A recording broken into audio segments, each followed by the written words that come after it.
शिरोळ तालुक्यात म्हैसाळ येथील जुन्या बंधाऱ्याच्या जागी सुरू असलेल्या बॅरेज कामामुळे कनवड परिसरातील सुमारे 25 शेतकऱ्यांची 3.78 हेक्टर जमीन वाहून गेल्याने आंदोलन पेटले होते.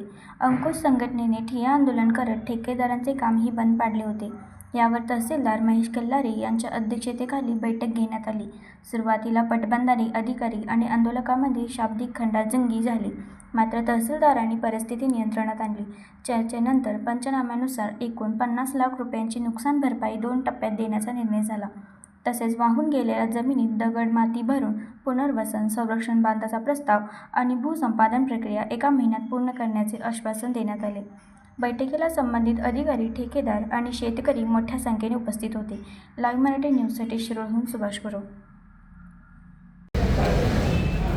म्हैसाळ बंधाऱ्यामुळे जी जमीन वाहून गेली होती त्या जमिनीसाठी शेतकऱ्यांनी त्या ठिकाणी 15 दिवस ठिय्या आंदोलन केलेलं आहे. आज त्याबाबत या ठिकाणी तहसील कार्यालयावर बैठक होती. त्या बैठकीमध्ये पाटबंधारे विभागाचे अधिकारी असतील, स्वस्तिक कन्स्ट्रक्शनच्या वतीने केसकर साहेब असतील, या ठिकाणी संयुक्त बैठक झाली आहे. तर जमीन वाहून गेली होती त्या बाबतीत आज शेतकऱ्यांना म्हणजे एकूण 3.78 जमीन वाहून गेल्या आहे. त्या जमिनीच्या वाहून गेलेल्या मोबदल्या बाबतीत 7/12 कायम ठेवून आणि त्या ठिकाणी जमिनीला जे काय मटेरियल निघाला वेस्ट ते मटेरियल त्या ठिकाणी टाकून जमिनीला बांध घालून द्यायचं असं ठरलेलं आहे. आणि 50 लाख रुपये 3.78 मध्ये जे शेतकरी असतील त्यांना ते समान विभागून ते 2 टप्प्यामध्ये म्हणजे आज उद्या 27 तारखेपर्यंत आणि 27 तारखेनंतर एप्रिलच्या 10 तारखेला दुसरा हप्ता असं 2 हप्त्यात द्यायचं ठरलेलं आहे.